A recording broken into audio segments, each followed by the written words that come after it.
কেমন আছেন সবাই? আশা করছি খুবই ভালো আছেন। আজকে বানাবো নিরামিষ পটলের সবজি কিংবা পটলের রসা, যা বলবেন।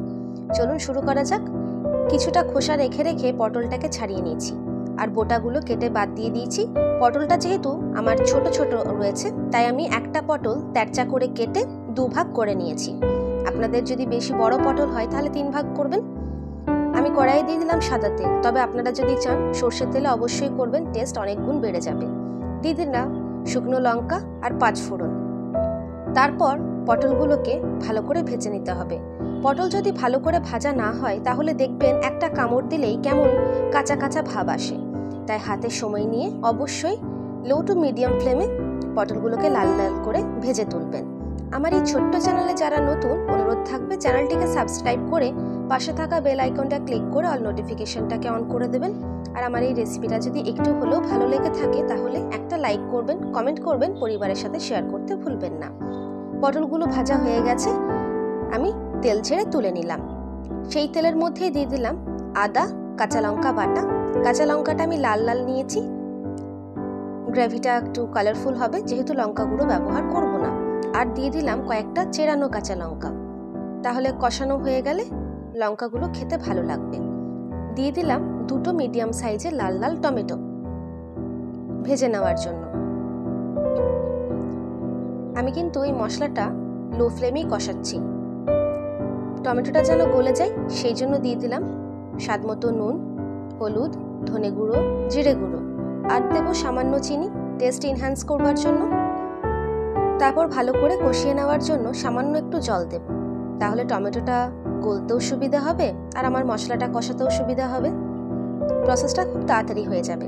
আর একটু যদি জল দিয়ে মশলা কষানো হয় তাহলে দেখবেন মশলাটা কষানোও হয় ভালো। ওইদিকে আমি কিছু আলু সিদ্ধ করে রেখেছি।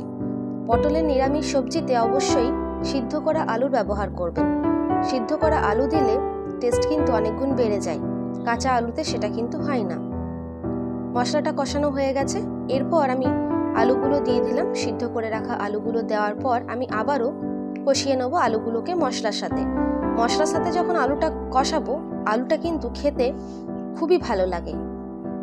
আলুগুলোকে কষানোর পর আমি 2 মিনিট কষিয়েছি, তারপর দিয়ে দিলাম ভেজে তুলে রাখা পটলটাও। এটাকে দিয়েও আমি 2.5 থেকে 3 মিনিট কষাবো।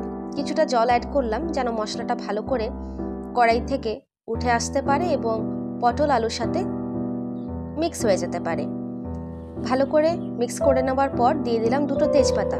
অবশ্যই আমরা ফোড়নে দিতে পারতাম তেজপাতাটা, তবে এখানে দেওয়ার কারণ রয়েছে গন্ধটা খুব ভালো আসে। ফোড়নে দেওয়ার থেকেও বেশি ভালো হয় এই পর্যায়ে যদি আমরা তেজপাতাটা অ্যাড করি। ভালো করে কষানো হয়ে গেছে পটল আলু। এরপর যার যেমন গ্রেভির প্রয়োজন সে সেরকম জল দেবেন। আমাদের ভাজার সময় কিন্তু 50% পটল অলরেডি কুক হয়ে আছে, আর আলুর তো কোনো সিদ্ধ হওয়ার বেলা নেই, কারণ সিদ্ধ করা আলুই দিয়েছিলাম। যদি চাইছেন একদম গাঢ় গাঢ় খাবেন, মানে একদম চাপচাপ থাকবে, তাহলে একটু জল দেবেন। জাল দিয়ে ঘি দিয়ে নামিয়ে দেবেন, যেমন আমি নামিয়ে দিচ্ছি। আর যদি চাইছেন আমার মতো একটু ঝোল ঝোল রাখবেন, ভাতের সাথে খাবেন, তাহলে কিন্তু একটু ঝোল রাখতে হবে। হয়ে গেছে জাল দেওয়া, 5 থেকে 6 মিনিট জাল দিয়েছি, কোনো রকম ঢাকা দিইনি। তারপর 1 চামচ ঘি দিয়ে পরিবেশন করব আমি ভাতের সাথে। আপনারা চাইলে রুটি, পরোটা যা কিছুর সাথে খেতে পারেন, আবার লুচির সাথেও কিন্তু খুব ভালো যায়। চলুন দেখা হচ্ছে পরের ভিডিওতে নতুন রেসিপির সাথে।